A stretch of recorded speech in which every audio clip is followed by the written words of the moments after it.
বিএনপির ভারপ্রাপ্ত চেয়ারম্যান তারেক রহমানের নির্দেশনা মোতাবেক হিজলা উপজেলার ধুলখোলা ইউনিয়ন বিএনপি এবং অঙ্গ সহযোগী সংগঠনের আয়োজনে ইফতার ও দোয়া মাহফিল অনুষ্ঠিত হয়েছে। বিস্তারিত দেখুন ইউসুফ আলী সৈকতের তথ্যচিত্রে।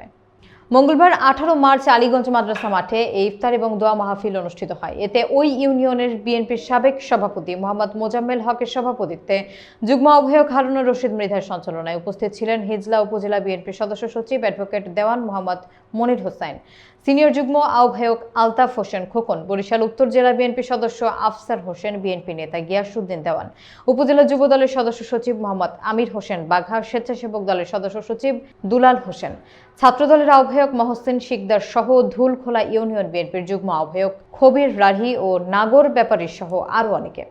এ সময় দেশনেত্রী বেগম খালেদা জিয়ার রোগ মুক্তি এবং সুস্থতা কামনা করে দেশ ও জাতির কল্যাণে দোয়া করেন। দোয়া ও মোনাজাত পরিচালনা করেন স্থানীয় বড় মসজিদের পেশ ইমাম হাফেজ জাকির হোসেন।